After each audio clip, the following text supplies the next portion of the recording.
آج جب دنیا میں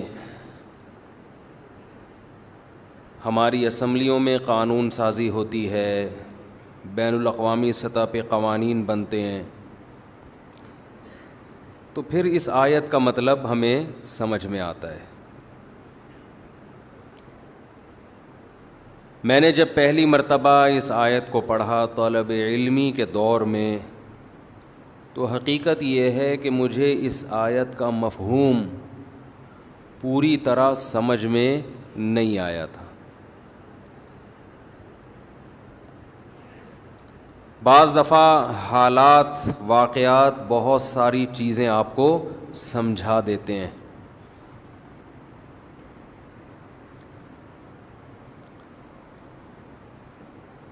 آج جب دنیا میں ہم دیکھتے ہیں کہ کس طرح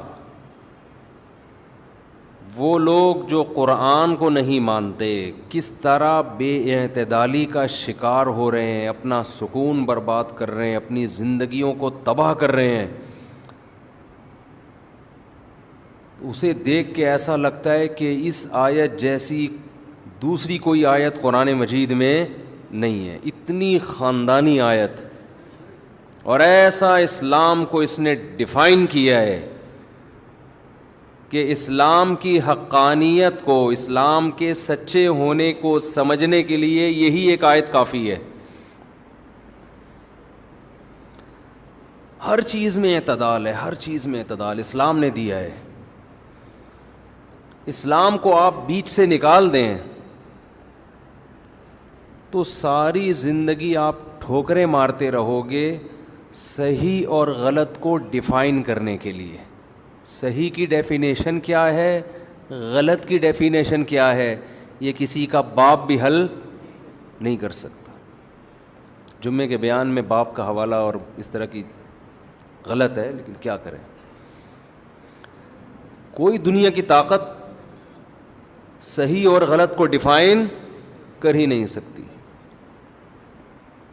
آج آپ کو معلوم ہے اسمبلی میں ایک بحث اٹھی ہوئی ہے۔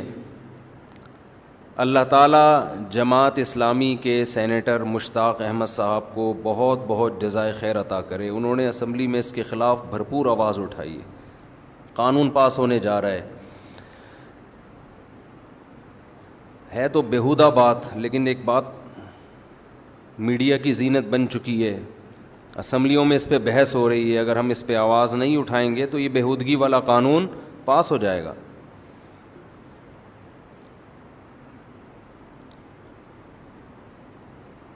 غیر مسلموں کے ہاں اگر کوئی شخص یہ کہتا ہے، میں فزیکلی وہ مرد ہو لیکن وہ یہ کہتے ہیں میرے اندر فیلنگ عورتوں والی ہیں، تو اس کو عورت مان لیا جاتا ہے، اس کو عورت، کیونکہ ان کے تو کوئی خدا رسول نہیں ہے نا، کوئی سمجھانے والا نہیں ہے، کوئی آسمانی علوم پر یقین نہیں رکھتے۔ کہتے ہیں ایک آدمی مرد اللہ نے بنا دیا، لیکن وہ کہہ رہا ہے میں اندر سے کیا محسوس کرتا ہوں اپنے آپ کو عورت، تو مان لو کہ عورت ہے۔ اسلام اس دعوے کو قبول نہیں کرتا۔ اسلام کہتے ہیں تیری ایسی کی تیسی، تو آدمی ہے تو تجھے آدمی بن کے رہنا پڑے گا، اپنی فیلنگ کو تبدیل کر، فیلنگز تبدیل نہیں ہوتی، صبر کر، اس کے علاوہ تیرے پاس کوئی راستہ نہیں ہے، معاشرے کو خراب مت کر۔ ہماری اسمبلیوں میں اکثریت ان لوگوں کی ہے جو بیچارے مذہب سے تو آشنا نہیں ہیں، غیرت سے بھی فارغ ہیں۔